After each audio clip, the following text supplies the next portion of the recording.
Imagine having a conversation with someone where that person misinterprets your facial expression and thinks you are angry at them when you are not.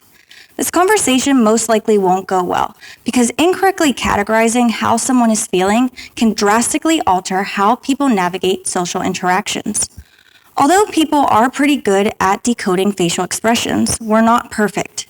Importantly, expression decoding is influenced by social information such as race.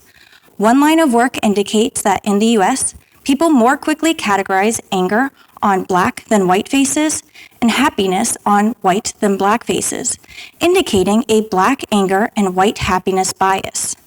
Whereas another line of work indicates that because of experience with in-group members, we categorize expressions, both positive and negative, quicker on in-group than out-group faces. That is, there's an in-group advantage. My work here aims to bring clarity to these two theories. I had participants engage in an angry-happy expression categorization task where they saw angry and happy faces. I used facial morphing software to create single and mixed race faces.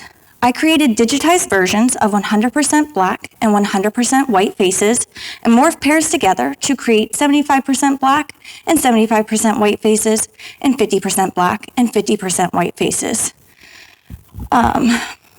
Participants saw a face and they used the computer's mouse to categorize the expression on each face.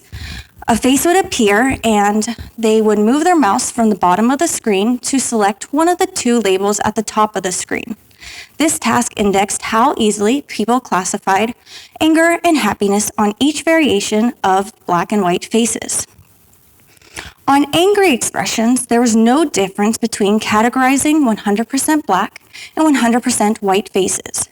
So there is either really no difference in how we process these two faces, or perhaps the black angry bias and in-group advantage competed against each other. This would have resulted in a null difference for these 100% faces. In support of this idea, as the face became more racially mixed, participants had an easier time categorizing it as angry. For these faces, there may be both somewhat of a black angry bias as the face is partially black, and an in-group advantage as the face is partially white. For happy expressions, as the face became whiter, participants had an easier time categorizing it as happy. So here I found both a white happy bias and an in-group advantage, as I could not differentiate between the two with only white participants. My work indicates that both an in-group advantage and race-based biases impact expression categorization, at least among white individuals. These results have implications for the complex social perceptions of mixed race individuals, as well as in real-life situations such as the criminal justice system.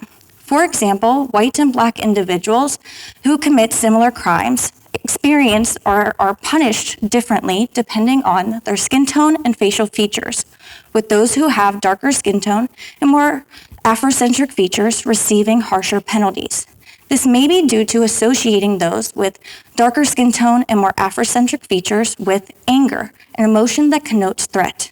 In future work, I aim to examine this effect more broadly and examine how race and expression associations impact prejudice, such as in jury decisions and academic sanctions.